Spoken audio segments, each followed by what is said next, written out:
Hello' students, তো যিসকল ছাত্ৰ-ছাত্ৰী এইচএছ 2027 দিবলৈ গৈ আছে, তো তেওঁলোকৰ বাবে আছে কিছুমান গুৰুত্বপূৰ্ণ আপডেট, আৰু আপডেটখিনি আমি জনাটো খুবেই প্ৰয়োজন। তো ইয়াতে দেখিছা মই এটা নিউজ চেনেলৰ কাটিং দেখাই আছো, তো মানে তেওঁলোকৰ পোষ্টৰ কাটিং। তো ইয়াতে চোৱা, আজি আছুৰ সৈতে হোৱা বৈঠকত কেইবাটাও গুৰুত্বপূৰ্ণ সিদ্ধান্ত, তো এটা ইতিমধ্যে এটা মিটিং হৈ গৈছে আছু আৰু আছাম হায়াৰ ছেকেণ্ডেৰীৰ মাজত। তো তেওঁলোকৰ সেই মিটিঙত কি কি গুৰুত্ব গ্ৰহণ মানে সিদ্ধান্ত লৈছে, বা আমাৰ আগন্তুক কি কি আমাৰ চেঞ্জেছ হবলৈ গৈ আছে, সেইখিনি বিষয়ে লিখা হৈ আছে। পইণ্ট কেইটা আমি চাম। তো ইয়াতে ফাৰ্ষ্ট পইণ্টটো আমি যদি চাওঁ, এতিয়াৰে পৰা শিক্ষাৰ্থীয়ে পঢ়িব লাগিব 7টাকৈ বিষয়। তো তোমালোকক সেইটো বস্তু মই আগতেও জনাইছিলো যে এবাৰ 7টা ছাবজেক্ট হ'ব।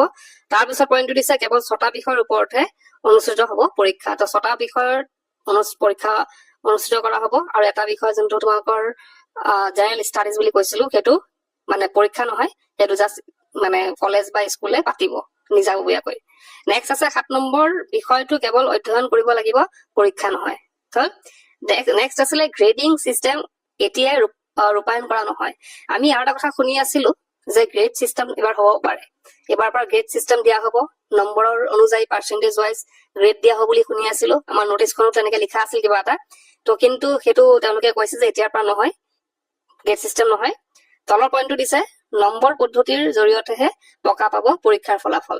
তো আমাৰ যেনেকে এজ ইউজুৱেল আমাৰ ওলাই থাকে নম্বৰ, মানে যেনেকে ধৰা মাৰ্কছ বিলাক দিয়া থাকে, টোটেল মাৰ্কছ দিয়া থাকে, সাবজেক্ট ৱাইজ নম্বৰ দিয়া থাকে, তেনেকেই বৰ্তমান মানে অহা বছৰলৈ তেনেকুৱাই হ'ব। মানে যেনেকে জেনেৰেলি দিয়া থাকে পৰীক্ষাৰ ৰিজাল্ট, তেনেকে দিব।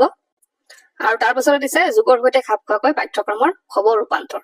তো কিছুমান চেঞ্জেছ অলৰেডি আমি পাইছো চিলেবাছত, কিছুমান চিলেবাছ চেঞ্জ হৈছে।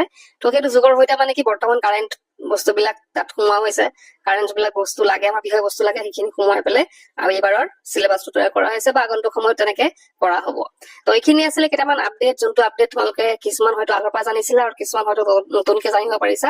তো এইখিনি জনাটো আমাৰ খুবেই প্ৰয়োজন, যিহেতু আগন্তুক আমি এক্সাম এটা দিবলৈ গৈ আছো, কি কি চেঞ্জেছ হবলৈ গৈ আছে সেইখিনি জনাটো আমাৰ খুবেই প্ৰয়োজন। তো এইখিনি আছিল আজিৰ ভিডিঅ'টো।